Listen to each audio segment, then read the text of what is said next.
how it distracts you.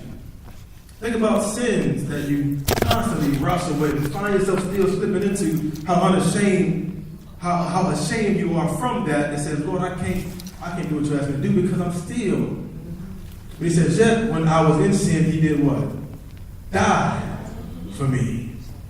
Amen? See, I know what you're going to know who you are. It makes you feel unworthy. My own desires, how of us right now don't seek God before we do still things today. I want to do this, I want to do that, so God, you got to wait on me. When I get done, if it don't work, if this don't work, I promise I'll go to church, I'll pay my tithe. If my plans don't work. I heard on like a movie or a show or something, they say, man make plans and God laughs. I had T-Bone have rewind. I said,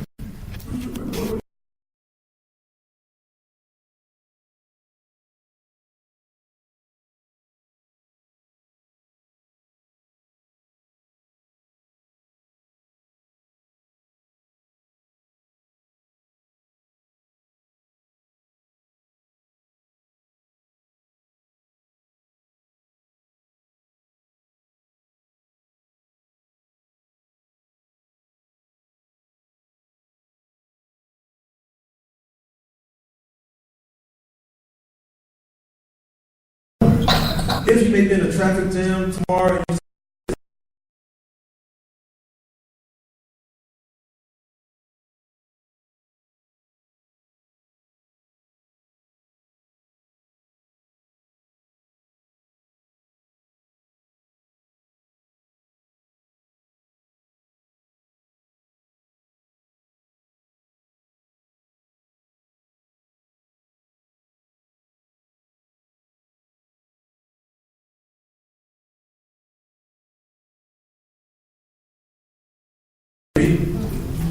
that ain't me.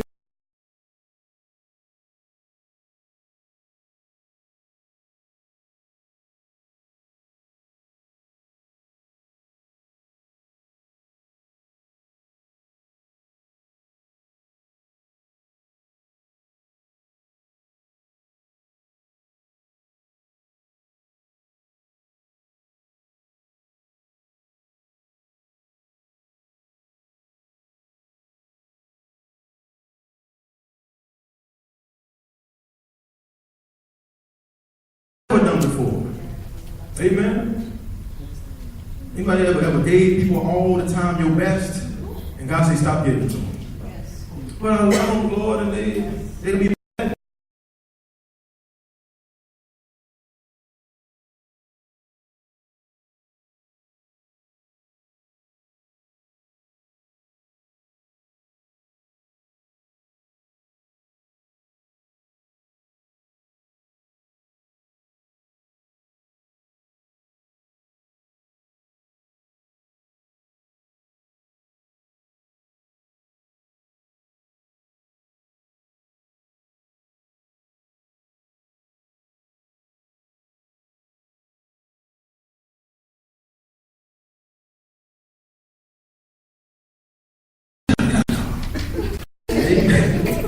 Wow, disagreement is something real, and it shows the best of us.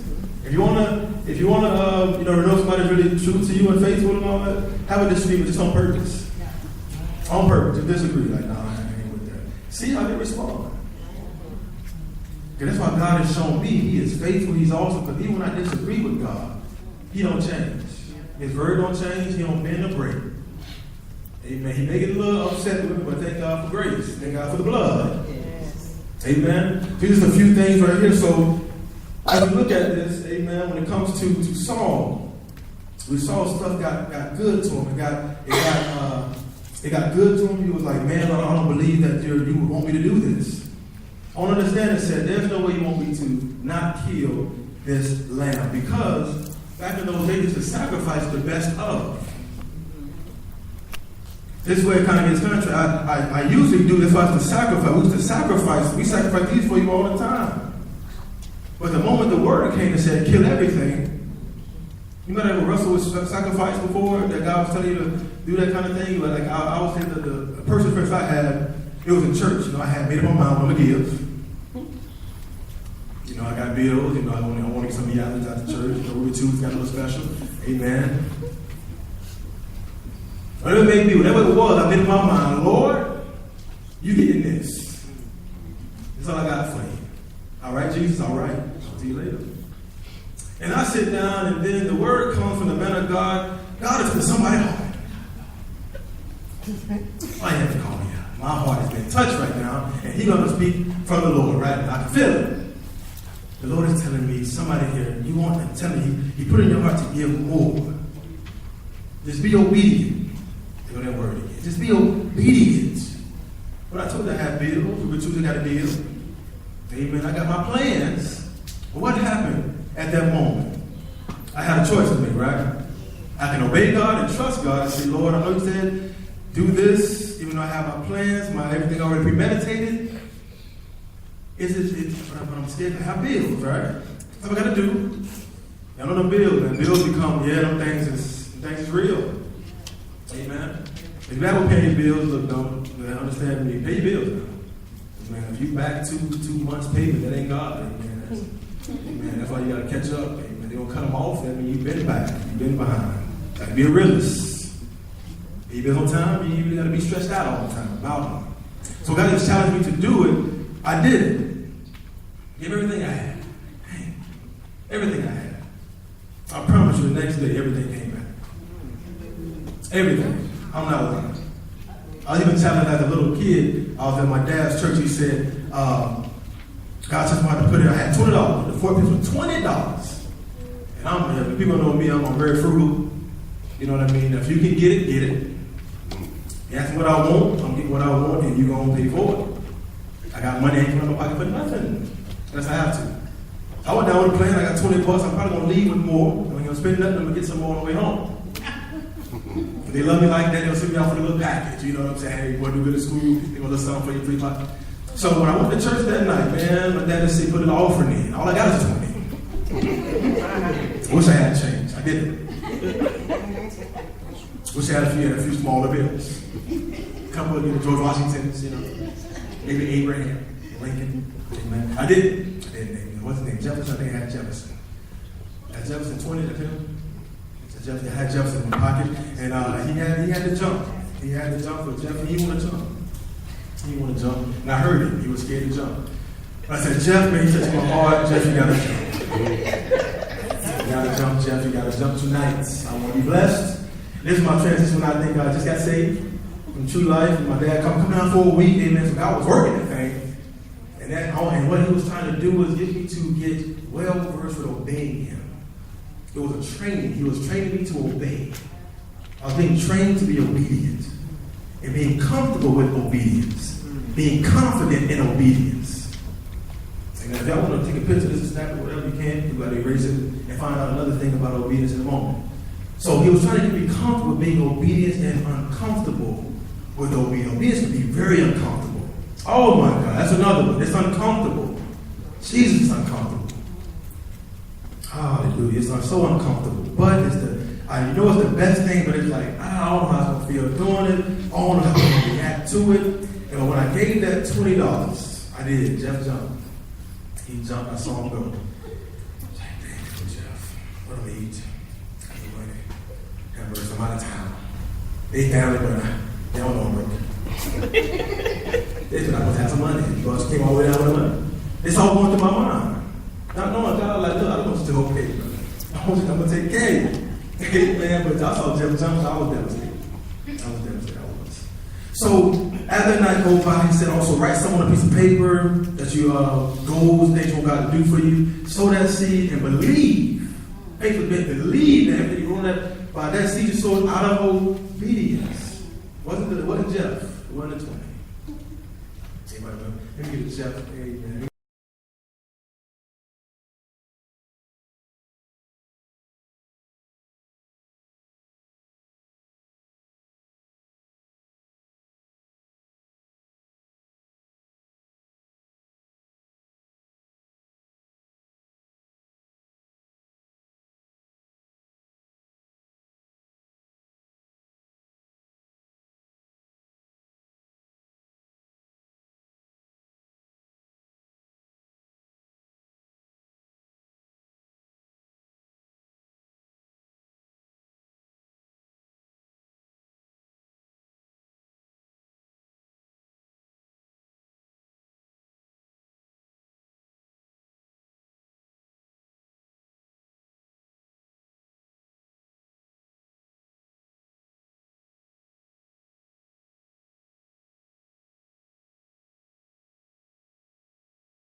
that selection for us in the house. Hallelujah.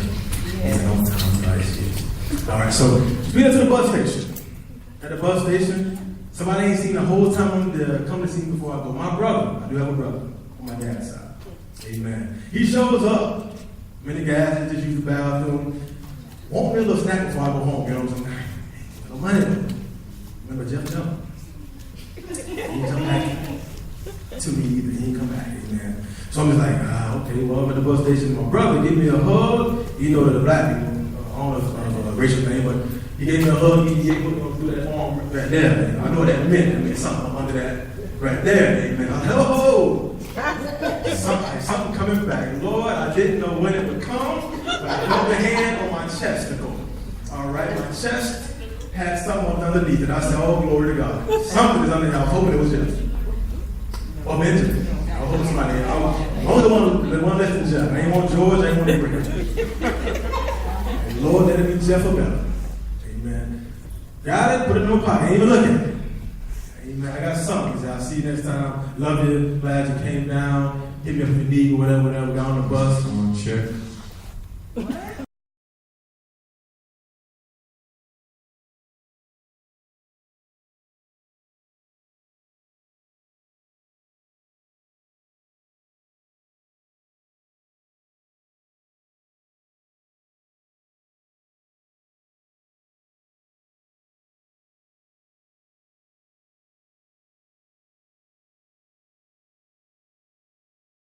I was blown. You understand what they did for my, you understand what they did for my face?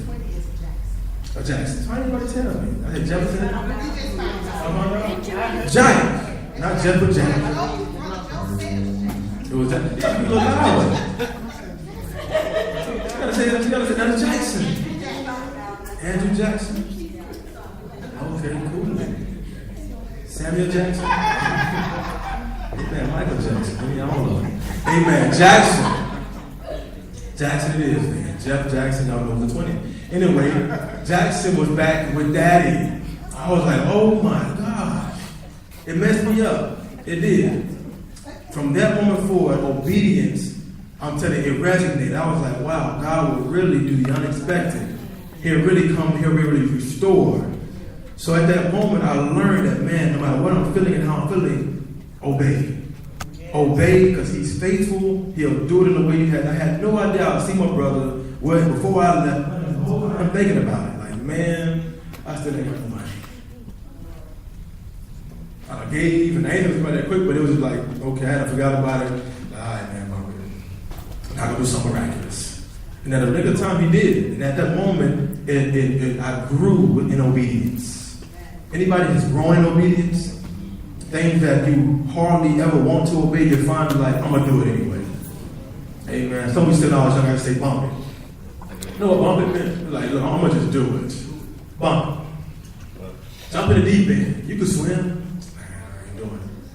Then one day you got that bump it. I got you. Amen. And you just got to get that in your spirit sometimes, man. Forget it. I'm going to just do it. I'm going to just obey. I'm going to just, and see what happens. And I promise you, he will never, ever leave you shame, leave you doubt like I shouldn't. He will always come back and say, I'm glad you did it, and this is why. Well, woman of God. I think about the scripture says your testimony you overcome, and it might help someone else, but you're talking about obedience, and I think sometimes God has to show us when he says, give this or give that, and you can have it in your purse and know that you have it for something else, but he'll be speaking to give it. And I'll share this. What happened to me, this was about 2 weeks ago. I was headed to Tallahassee, and I had given some money, but when I got home, I knew that I needed some more because I needed to get on the road. And so I got ready to go to Walmart, and so I said, God, I don't have no money. I need to get some things. I'm just talking before I got to Walmart. And I normally go to Walmart. They call it the hood or whatever. I was going over there on Fletcher. And I never go there. He turned me around. Well, this other one I go to either on Hillsborough. So anyway, I said, well, so my mother said, well, why are you going there? Do you know how? And I said, well, I said, I'm going right just for a few things. But the Lord had all set up, and he was like, it was like this. Because you did, because you gave, then I'm going to help you out. So when I got there, I was picking up these items. Well, I saw some shoes. And I said, God, I like those shoes. I could take these shoes until I asked them. But they said $15.99. And I said, I ain't gonna be able to do it because I had some other things in my hand. So by the time I got ready, I said, well, I'm gonna take them up there because it says 688. So I got up there, was getting ready to go to, I think it was 6. And he told me, what you going in that aisle for? Go in the one that says items for 10 or less. So I went over there, and I had all my items and put them up there. So I got to the lady, I said, listen, excuse me, these shoes, did you just sit there and sell for me? So she said, no, she said, yeah, but I could take those shoes are $15.99. I said, okay. She said, well, hold on, let me call my manager. So the lady went back and came back, so this man was behind me. This man looked like he was going to come off from work just, you know what I'm saying? Nobody that would say. So anyway, she comes back, and so she never did tell me what the price was. So I heard this voice say, give them to her. And I turned. So the lady looked at me, and she said, oh. So I said, wait a minute, baby. Are the shoes 6 and 8? He said, give them to her. So I turned around, and she said, well, I got a animal. He said, everything she had. Oh. Give it to her. And let me tell you what. I forgot where I was.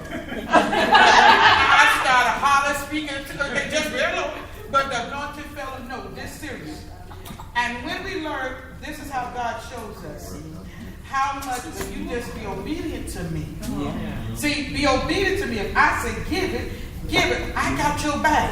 Yeah. And it's not going to go like it. So not only did I have everything that I needed from out of store, but I also had that cash.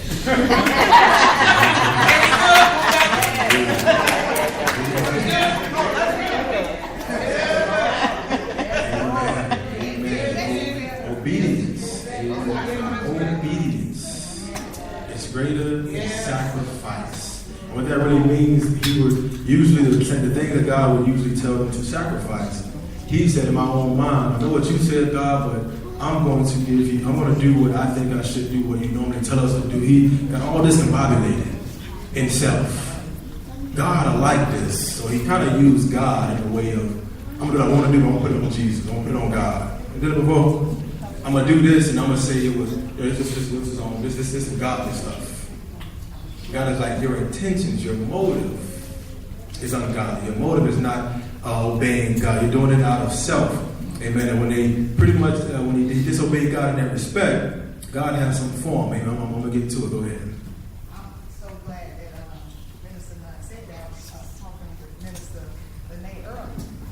When my dad died a few years back, and me and my brother are the only siblings that we have here. Just me and him, but we had other siblings. My dad was from Jamaica, so we had other siblings in Jamaica.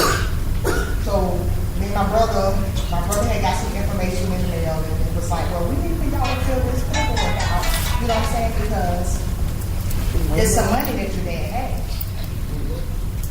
So we filled the application out, and they kept sending it back saying, well, y'all need to, if you got other siblings, you need to fill the paper out or whatever. So, long story short, we kept sending the paper back. So the lady was like, well, the claim is not going to be processed until you do it. Came home the day before yesterday. My husband called and he was like, hey, he said, look like you got a check in the mail. He was like, what's the name of the homeowner's insurance? Because we normally get a little check from paying over the homeowner's insurance. So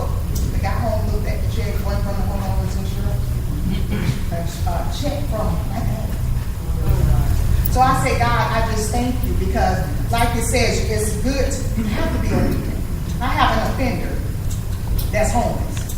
And for Christmas, I went out to see him because he's living on the side of behind Home Depot, right there on Yukon, and just has a pleasant spirit. And I say, God, I thank you. Sometimes he just put people in front of you to show you how blessed you are. Yes. Every day, I have no problem out with this man. Follow instructions to the T. When you're homeless, you have to call every single day to say where you are. Even on Saturdays and Sundays, he called. I get back to work on Monday, Miss Fowler, this is where I'm at. This. So I was talking to him, and we were talking, and he was saying, you know, I truly believe God got me in this place for a reason.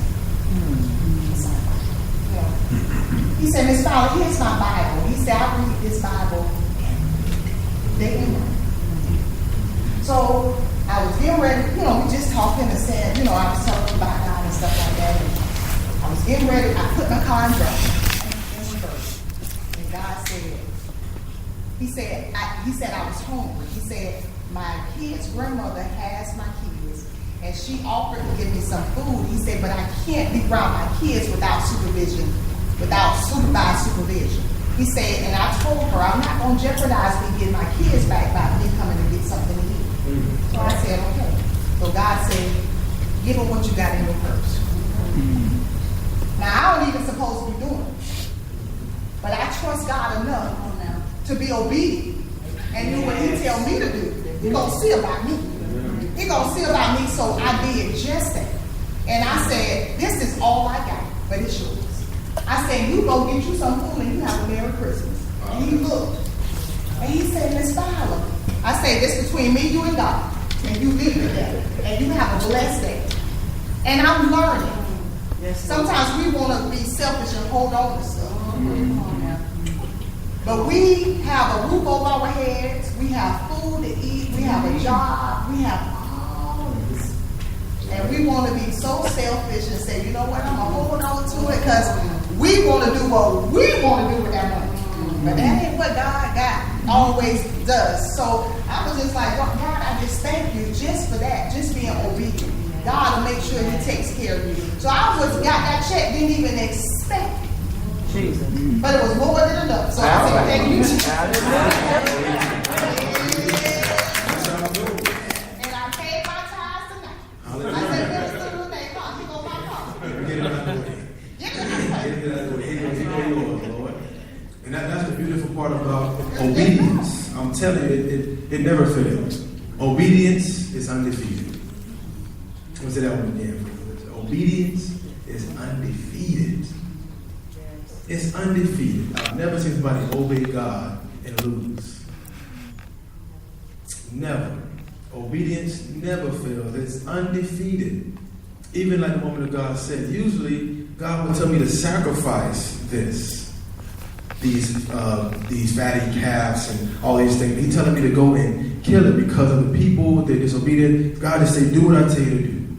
So things that I used to sacrifice, God said, get rid of it. And just obey me. Why? Because God has so much more. He has so much more. Yes, Lord. So much that I can never attain. I can't attain all of what God has.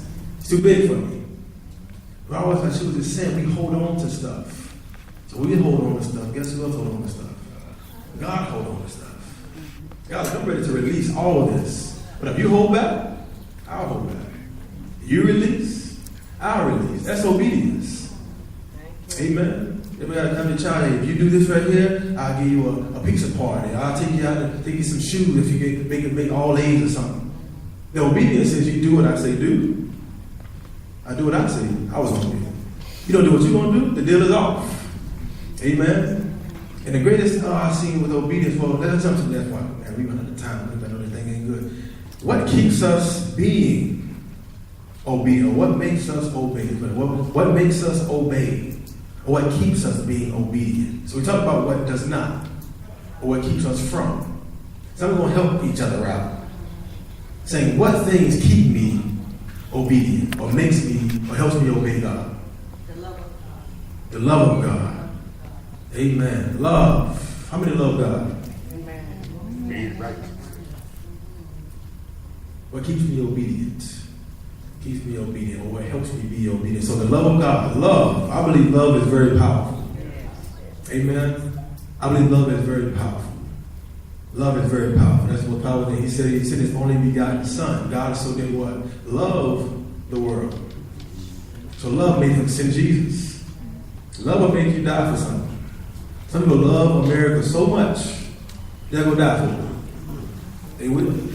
They will, amen. They love the country so much, they will go into war for the country. And it is the glory. I died for my country, fighting for my country because I love my country. Amen. That's love. Love will make you do something. They say some crazy things. I just R&B a lot now. Love about how you're going to do some stuff. Always spoke to me. Amen. That wasn't real love, but I mean, it'll really make you buy in. Love makes you buy in. Love makes you sacrifice and do everything needed to please that person or that thing. Amen. Anybody have a spouse that you love? Amen. You really try to please that person, even if they made you mad. Amen. I still want to please. I still want to make them happy. Still want to make them. So that's one. Love keeps us obedient. Anything else?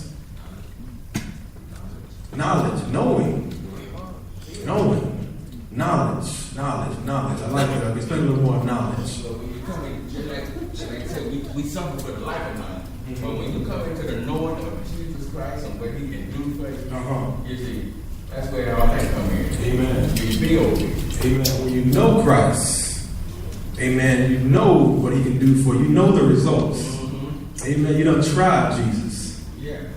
Amen. A lot of the disobedient come from you ain't tried them yet. Amen. But you tried what you've tried a lot of times. But no, this time you just hoping to get it. Maybe this time. All the other 5 times I was wrong. But this time, I got it. I'm going to do changes right here, changes right there. Boom. I got it this time. God said, no, do it my way one time. That's all it takes. He said, oh, taste and see. That means obey me one good time. Do what I say. One got taste obedience one good time. Taste it. Have you tasted obedience lately? Not the hard stuff. Like, tastes nasty going down. Sweet when it get hit though. Like, man, I'm glad I did that. Gave up my money. But I can see the joy, I can see the liberation, whatever may happen, whatever the result is life. Yeah, I feel great for doing that. And maybe you have something right in the back. Being faithful. Faithful. Amen. Being faithful. Faithful. Anybody else? Even another. Faithful. Prayer keeps me obedient. Conviction. Amen. So faithful. Amen. So good penmanship. So faithful, prayer. And you said Conviction. conviction. Ooh, strong one. Amen. Conviction. Explain a little bit. How does conviction keep you obedient to God? Well, for me, when I endeavor to do or say something that I shouldn't do, the Spirit just captures me. Like, that's not right. Amen. It's just a feeling that comes upon you that that's not, you know what it is. Mm-hmm. It's not nice, but you know what it is. It's God that's telling you don't do what you're ready to do. Mm-hmm. And so that conviction brings about the obedience. Amen. Amen. Conviction is a strong awareness from God that what just happened or what can take place. It's a strong awareness. Amen. It's a strong awareness that, man, that right there is not right, it's not pleasing to me. And not only that, when it comes to conviction, a lot of people think obedience is always doing it right the first time, like God said do this, or say God said this to a person, but conviction will come after you may have done the wrong. Didn't obey God. And God will give you a second chance at obedience, and that means to make up for what you just did not do. So say if I did something wrong to Pastor Gary, rolled my eyes at or didn't speak or something like that. When God clearly told me to give her a hug, but we got all.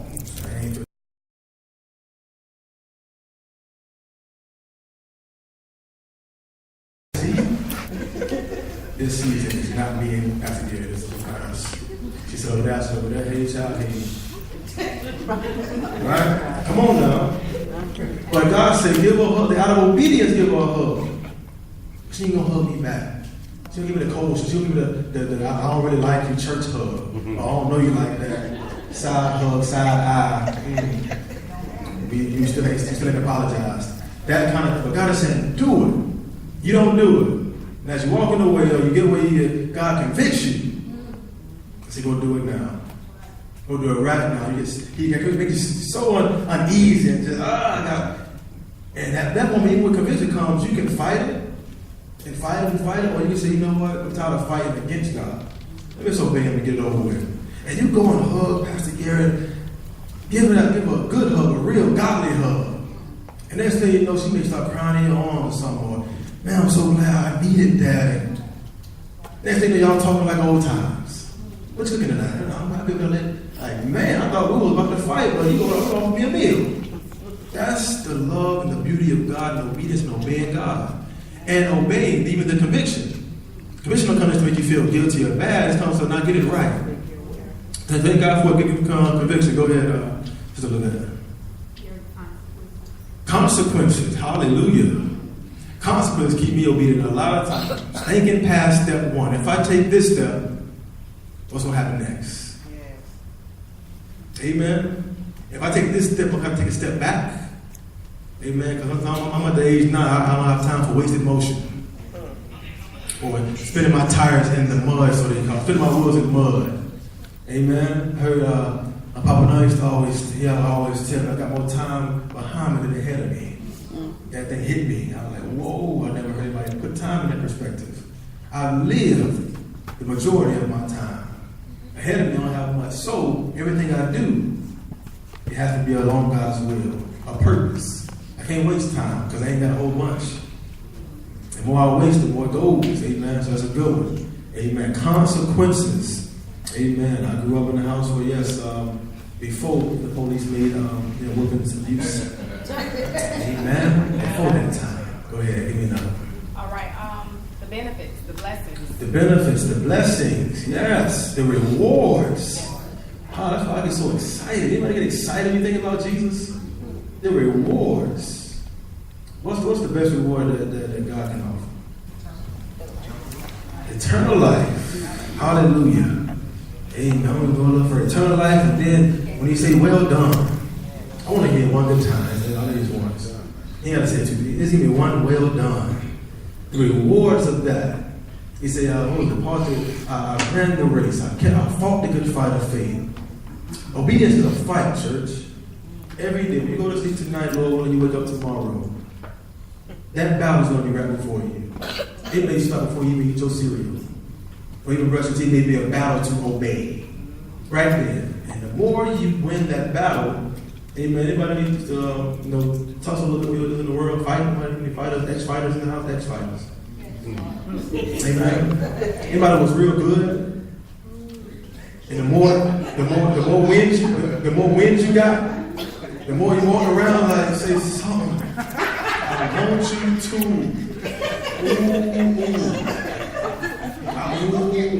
Ooh.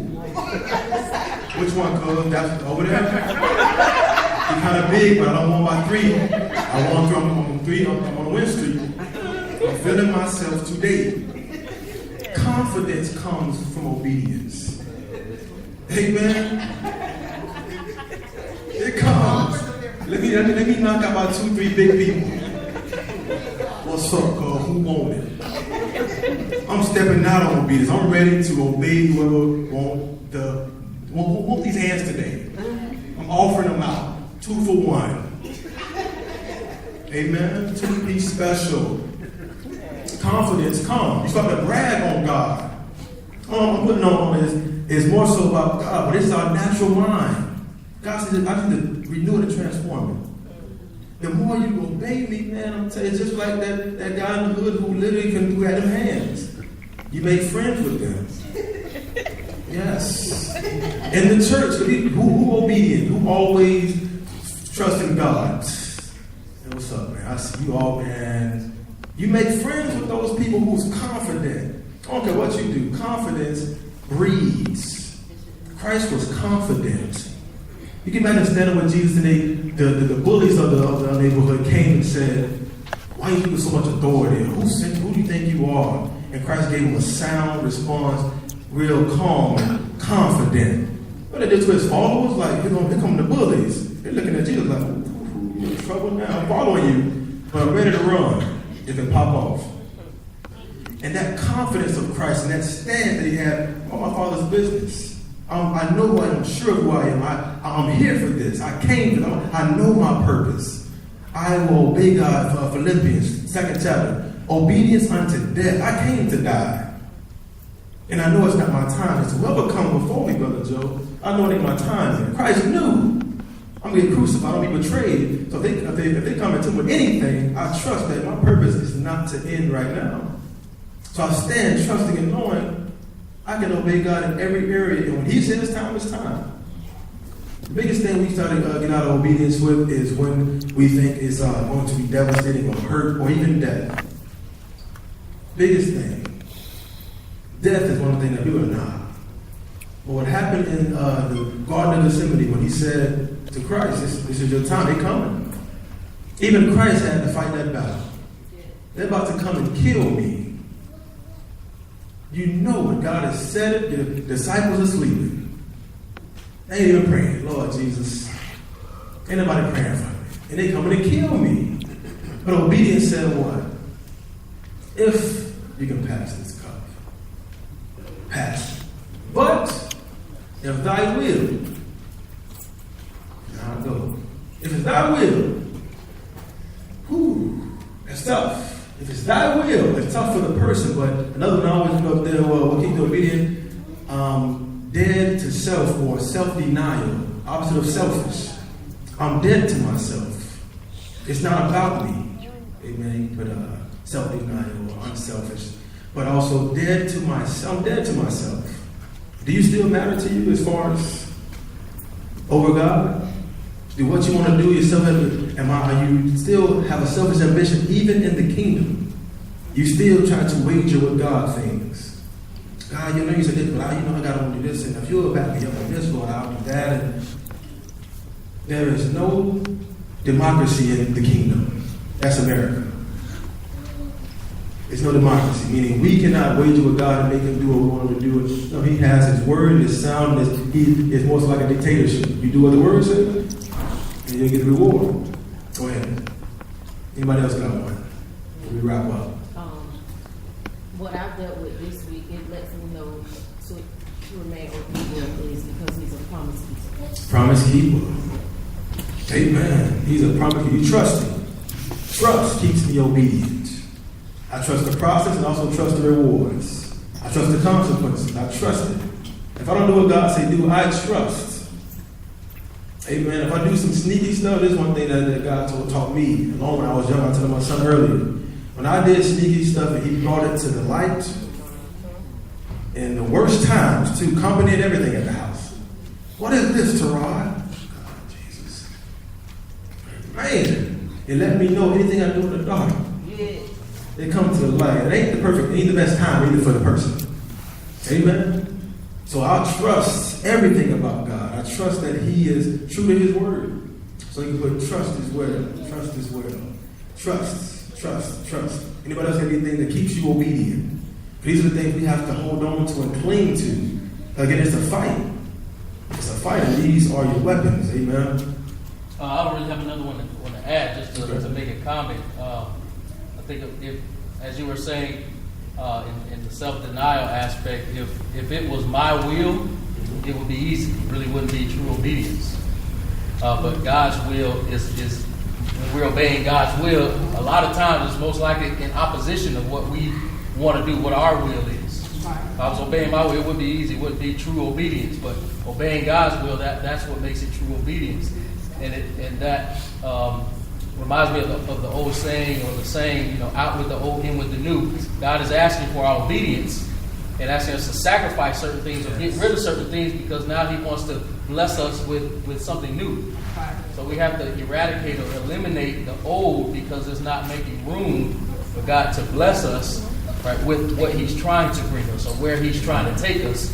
These things that he's trying to separate us from is holding us back or not allowing him to not allowing him to have the room that he needs to really operate in our lives or give us what we need in our lives. And so he's just trying to separate us from those things. And so he's bringing, these blessings. He's going to bring those blessings for us if we just allow him.